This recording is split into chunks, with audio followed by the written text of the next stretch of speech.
Yannick Effa, lorsqu'on regarde la Guinness Super League et que lorsque vous avez regardé la Guinness Super League le samedi et que vous partez regarder la MTN Elite One le dimanche, c'est un peu compliqué. Oui, il faut quand même dire, je ne vais pas parler d'un fossé, non, il n'y a peut-être pas de fossé, mais il faut dire que c'est quand même l'une des meilleures compétitions organisées jusqu'ici, chez nous, au Cameroun, c'est-à-dire avec son émine, qui est cette boisson, peut-être qu'on ne voudrait pas donner le nom ici, mais il faut le dire, depuis pas mal d'années, vous savez, cette saison 2025-2026, la Guinness Super League était rendue à sa 6e édition.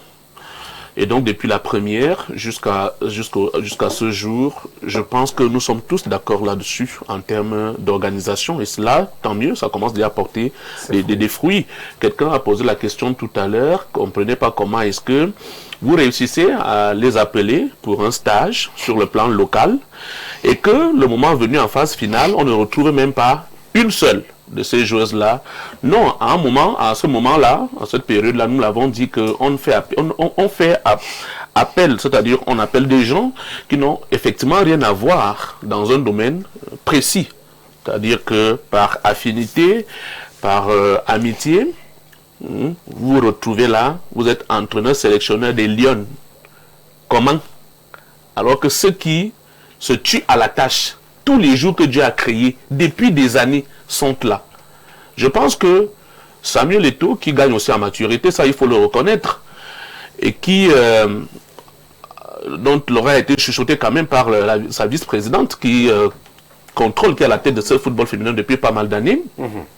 Enfin, trouver, j'ai envie de dire, celle-là, elle n'est pas la seule, mais fait partie effectivement de celles qui sortent un peu du lot aujourd'hui pour ce qui est de l'encadrement de ces filles. En l'occurrence, Valentine Guélé, champion du Cameroun. Mais comment est-ce qu'on peut être champion et que vous n'êtes pas appelé au plus haut? Je pense qu'on a la parfaite illustration de ce qui devrait être fait dans le futur, dans nos sélections, puisqu'on parle de foot. Le cas Valentine Guélé, en lui seul, n'est-ce pas, résume cela. Elle a été appelée, je ne vais pas occulter, n'est-ce pas, ses collaborateurs, dont Lipov Dimitri, le français, d'ailleurs, qui lui a déjà pratiquement fait le tour du monde pour ce qui est du foot féminin. Il était heureux, il était comme un enfant, que ce soit avec le Cameroun. Parce que la chance qu'on n'a pas eu, justement, dans ce staff technique, c'est qu'on n'a pas eu un coordonnateur qui se dise: bon, c'est moi le boss, et puis... Justement, Patrick, c'était la parfaite collaboration, humilité tous azimuts. Entre l'ensemble entre l'ensemble du staff, que ce soit le préparateur physique, le coordonnateur Dimitri Lipov et l'entraîneur sélectionneur Valentine Guélé. Vous avez vu, tout le temps en parfaite concertation. Bien sûr. Ils se concertaient à tout moment. C'est-à-dire, ils se relayaient. Quand ce n'est pas Dimitri qui était debout, c'est Valentine, n'est-ce pas, qui le faisait. Et je dis le plus important, et c'est l'un des facteurs, c'est-à-dire, si on cherche aujourd'hui les éléments qui ont permis effectivement qu'on remporte enfin ce trophée, il faut dire c'est l'unicité qu'on a vu, qu'on a pu observer au sein de ce groupe. C'est-à-dire le staff technique, les joueuses. Tout le monde parlait d'une même voix. Oui, on a aussi vu une des rares fois où la FECAFOOT a un peu excusé cette équipe, où le ministère ne s'est vraiment pas impliqué. On a laissé le staff technique faire son travail. Vous comprenez un peu? Donc on a vu vraiment une équipe qui était en parfaite symbiose entre... et j'ai aimé, et vous allez constater que le Cameroun, à chaque fois qu'on ne l'attend pas. Regardez un peu en 2002, on était très attendu par le monde entier. C'était la Coupe du Monde Corée-Japon. Mais on n'a pas pu sortir du premier tour. Là, on part de statut de repêché à finaliste, mais j'ai envie de dire mieux à championne d'Afrique. Le repêché qui est devenu péché. Et Armand l'a dit. La différence, elle se fait en quart de finale. C'est-à-dire, dès que les Lions là ont réussi à battre le Nigeria, je pense que c'est là où tout s'est joué. Parce que même dans la tête, psychologiquement, il faut dire que quand elles abordent cette rencontre-là, heureusement, le but vient aussi très vite. Ça fait en sorte que le Nigeria va se chercher, mais ne va pas y arriver. Le Maroc, je suis convaincu, moi je dois le dire et je dois l'avouer, je suis convaincu qu'on ne peut pas traverser le Maroc pour peut-être plus d'une raison. C'est-à-dire que pays organisateur, avec tout ce que nous savons, Et c'est la preuve, à la 115e minute, mais comme Valentine, et je tiens justement ce mot, j'ai aimé cette expression quand elle descend de l'avion, lundi dernier, elle dit « Dieu choisit ses élus ». Et effectivement, cette fois, le Cameroun était choisi. C'est-à-dire, malgré ce pénalty à la 115e minute de prolongation, la petite Mikaeli Bina est allée, n'est-ce pas, pour le stopper au tir-but. Vous connaissez ce qui s'est passé. Pour terminer avec la finale, pour dire que Amande, c'était bon. Moi, je pouvais me dormir sans regarder la finale. D'accord. Non, sincèrement. D'accord. Vous allez constater que les deux là, que vous avez cité tout à l'heure, il n'y a pas eu vraiment de chargé de mission pour elle. Non, on n'avait pas besoin. Maria, non, sinon les autres ne vont pas parler. Nous sommes arrivés à la fin. Maria, Castro, et on termine avec Franck. Et qu'est-ce qu'on peut dire? On peut dire qu'on peut que le féliciter. Elles ont fait quelque chose d'exceptionnel. J'ai envie de dire que elles avaient une patronne qui, vous savez, une patronne blessée qui traîne cette blessure de 2016, elles ont donc vengé leur grande sœur. Mais surtout, vous savez, ce qui s'est passé autour de ces filles, ça doit nous servir de leçon. On le disait jeudi dernier, tout était bien organisé, tout le monde tirait dans le même sens. Il n'y avait personne qui arrivait sur le côté pour embêter les gens, il n'y avait aucune polémique, et jusqu'à la fin. Et j'ai envie de dire un truc, vous savez, si on peut avoir les images de quelques lions. Une fois sur ce plateau, on avait dit que il était temps qu'à la tête du football camerounais qu'il n'ait qu'un seul patron. C'est-à-dire que le bateau ne doit plus avoir deux capitaines qui, quand ça ne va plus, chacun essaie de se pointer du doigt. Et une fois qu'on a on aura donc ce capitaine, que ça aille bien, que ça n'aille pas bien, on savait à qui s'adresser. Et rappelez-vous de ce qui s'est passé avec les garçons. Ça n'a pas été si mal, hein. On a la dernière CAN, les gars, ils n'ont pas été... Ils pouvaient faire plus, moi je trouve. Mais voilà, ils nous ont vraiment fait honneur. Mais là, on est passé à la seconde étape avec les filles. Et ce qui s'est passé doit vraiment nous pousser à la réflexion. Quand on veut... Parce que moi je pense qu'on n'a pas de problème de talent dans ce pays. On n'a pas de problème de talent. On a juste un problème d'organisation. C'est-à-dire que... Et on sait bien mettre les choses en place quand on veut bien faire. C'est ça qui est terrible. On sait bien faire les choses. En fait, on sait ce qu'il faut faire. On sait exactement. Je vous dis, dans le football comme on est, il y a des vrais professionnels. Ils savent exactement ce qu'il y a à faire. Et donc, souvent, ils le font exprès pour... Chacun a ses raisons. Et donc, là, franchement, avec ce qui s'est passé... moi c'est la suite que j'attends. Félicitations aux filles. On a tellement de choses à dire sur elles, mais malheureusement le temps. Oui, on parlera la semaine prochaine des préparatifs pour la Coupe du Monde de Brésil. Alors, Fidel Castro, vous avez pris la posture. On a deux joueuses qui sortent. On a la meilleure joueuse du tournoi, Monique Ngok, et la gardienne Michaela Mikaeli, parce que Michaela Abam existe. Michaeli Bina qui termine avec le poste de meilleure gardienne de but de la compétition. J'ai envie de faire comme vous, hein. Le continent. Alors un mot sur ces deux. Voilà le mot. Pourquoi le garçon ne me met pas l'écran?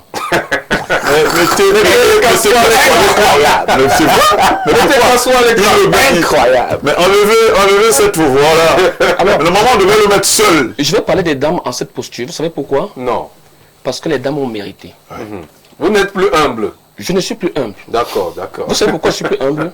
Parce que je fais partie de ceux qui ont pensé depuis des années qu'il y avait une discrimination dans le football au Cameroun, entre le football masculin et le football féminin.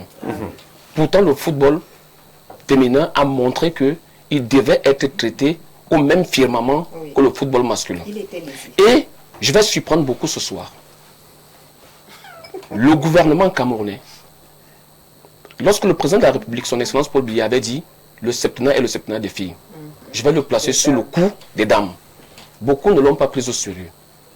Alors, lorsque la Fédération camerounaise de football a préparé le budget pour cette compétition, elle a dit je vais donner les mêmes conditions aux hommes, aux femmes. Là, ils sont à plus de 50 millions de francs. Laissez-moi parler, je vais dire ce soir, je suis suspendu. Le global qui a plus de 2 milliards. Et je vous dis que lorsque la facture est arrivée, pourquoi je félicite les deux? Parce que lorsque c'est arrivé à la présidence, on a validé. Il y a beaucoup qui n'ont pas cru. Parce que beaucoup ont dit ça ne peut pas passer. Ce n'est jamais arrivé dans l'histoire. Mais vous avez les crampes. Hein, Moi, non, je n'ai pas les crampes. Les filles n'ont pas eu les crampes pendant 90 minutes. C'est pas moi qui aurai les crampes. Le problème, c'est qu'il y a la clim et il a un t-shirt. Et vous voyez donc que les filles ont été mises dans les mêmes conditions. Il faut donc saluer ici la volonté présidentielle qui a été mise en exécution, que ce soit en premier chef par le président de la Fédération camerounaise de football, que ce soit par l'État du Cameroun qui a accepté de débloquer tout cela. On parle d'une rondeur de pratiquement 2 milliards. C'est la première fois dans l'histoire que ces filles sont mises dans cette condition-là. Et c'est pour ça que ce soir, moi je ne veux pas beaucoup parler. Je voudrais interpeller l'État, ne vous arrêtez pas là. La finale de la Coupe du Cameroun se joue le 29. Il est inadmissible qu'on va donner 6 millions à Panthère, 6 millions à Dauphine pour jouer la finale de la Coupe du Cameroun et que l'équipe football filles et Louvre Minfo qui vont disputer la finale n'ont même pas 100 francs. On doit donc, à partir de ce que les filles ont réalisé, vous avez vu la population du Cameroun qui était dehors, elles ont donné au Cameroun une joie inoubliable. D'accord, merci Kassoura, on va terminer avec... J'ai dit chapeau à Madame Valentine Guélé. D'accord. Chapeau à son staff, chapeau surtout. À ma mère. Quelle humilité, Gabriela Boudiongene. Oh, ma petite soeur, je t'envoie 1000 bisous ce soir. D'accord, merci. On termine avec Franck Lucien Mémé. Alors, Franck, elles se rendent finalement, on s'inquiétait, on se demandait est-ce que ce sera faisable. Le chef de l'État est là, il est arrivé aux alentours de 17h via l'aéroport international de Yaoundé-Simalène. Comme il est de tradition, les filles se rendent reçues au palais de l'unité. C'est une grande fierté. C'est le couronnement d'un travail qui a commencé il y a plusieurs années. Je pense à Tanganalude de Gonzague, je pense à Président Vondor, tous décédés. Je pense à tous les coachs, Alexis Kamouni et autres et autres. Je pense à Carl Nongacho. Exactement. Qui a fait les plus belles années sans trophée. Je pense à Diofa, à Doko. Au coach Doko. Et aujourd'hui, je pense à Valentine Guélé, à l'IPOF, à l'ensemble du staff.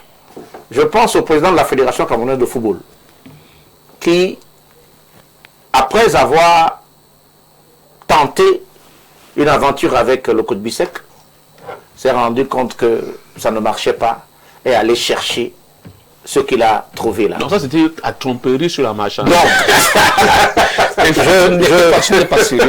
et je pense, c'est ton ami, hein, je pense à l'État. Non, justement parce que je l'ai le président de la République, au ministre des Sports, pour la belle alchimie, la confiance, la collaboration, et ces filles qui ont été extraordinaires. Je regarde la CAN, je vois le match Malawi-Nigeria 2-0. Je dis à quelqu'un, si ce Nigeria commence comme ça, peut-être que le Nigeria est en train de passer le témoin au Cameroun. On se retrouve en quart face au Nigeria. Et dès qu'on gagne le match, je dis, c'est fait. Le Maroc vient en demi-finale. Le Cameroun, les garçons ont montré l'exemple. En gagnant une canne au Maroc. Donc, dans le groupe, on a quand même des gars comme des Toutans qui peuvent parler aux filles. Non, les hommes l'ont fait, vous pouvez le faire. Le Maroc était largement au-dessus. Mais la stratégie, le plan de jeu mis en place. Quand le Cameroun jouait contre une équipe qui savait garder le ballon plus que nous, on le laissait faire. D'accord. Et puis on l'absorbait. C'est ce qu'on a fait avec le Maroc. On s'est retrouvé en finale. Et en finale, le bloc équipe s'est relevé. Et le milieu de terrain a été plus utile. Puisque c'est le match où on est plus prolixe. 3 buts, c'est une merveille. Le président de la République a dit engagé, intrépide, persévérante. C'est la CAN de tous les superlatifs avec tous les trophées majeurs. Merci. Meilleure joueuse, meilleure gardienne, meilleure équipe. Presque meilleur buteur. Meilleure défense, 2 buts oui, meilleure défense. Ça. Meilleure défense. On n'aura pas l'occasion d'en parler des statistiques la semaine prochaine. C'est historique et c'est le Graal. D'accord. Maintenant, il faut que tous ces compartiments-là, et surtout Dieu. J'ai entendu le président. Non, nous sommes je sors. On a largement débordé. Je sors. J'ai entendu le président Eto'o parler 3 fois. Dieu, Dieu, Dieu, Dieu. Si on continue à travailler ainsi, Dieu qui est harmonieux, discipliné, il n'y a rien qui peut nous arrêter. D'accord, merci. Félicitations aux filles. Je vais, il y a Hippolyte Koum, hein, le président qui organise la Coupe du Cameroun de Dogball. Ce sera du 24 ce sera le 24 de ce mois d'août 2026 à Yaoundé au complexe sportif Borne 10 à Odja. Donc la compétition est prévue de ce côté-là. Prenez juste le rendez-vous. On a Elanga. On va dire rapidement son message. En cascade. Elanga, bonsoir maestro, belle émission. La personne qui a fait cela, Andoko, ne doit pas oublier que la roue tourne. La position de force d'aujourd'hui peut être position de faiblesse demain. Salut particulier à Marien, Hervé Atémé. Ils sont nombreux. Hein. Bon, on ne va pas lire tous ces messages. On s'excuse auprès des spectateurs pour ceux qui n'ont pas vu le message être lu à l'antenne. La semaine prochaine, jeudi prochain, on va se rattraper. Hein. On va donner 15 minutes de lecture de messages pour les téléspectateurs. Là, j'ai au moins 200 messages, donc c'est un peu compliqué. Donc la semaine prochaine, on va essayer d'équilibrer cela. Merci Yannick Efa, merci Maria, merci Franck Lucien. Finalement, ce dont vous et moi on a parlé, vous avez vu que c'était bon. Je gère. Merci Armand. Ce fut un énorme plaisir. Je vais vous convier. Enfin, le blanc là, c'est mon petit frère. Je vais vous convier sur le plateau se gère avec l'ensemble du plateau. Fidel Castro, merci à la caméra, merci à Nissi Nomo. Attends, Franck disait que je dérange. Non, il n'a rien dit. J'ai dit que tu déranges. La rediffusion de ce programme, ce sera samedi à 13h30, 5 minutes. Pour l'instant, on a un problème avec notre page Facebook qui a été bloquée. Donc, ne vous inquiétez pas. Allez, vous tapez Patrick Bala sur Facebook. Vous aurez à partir de cette nuit, les extraits des émissions au fur et à mesure. Hein. Vous aurez l'ensemble des extraits de ce programme. Excellente soirée à tous. Un salut particulier à Nadège Fouedjo, notre collègue qui est chef d'édition adjointe, qui a perdu son papa. Lorsque je venais à l'émission, j'étais à la levée, puis j'ai filé à la veille une fois. Donc je suis venu faire l'émission. Là, je repars à la veille. Parce que le corps part à partir de 1h du matin. Et donc voilà un peu, beaucoup de courage à Nadège Fouedjo.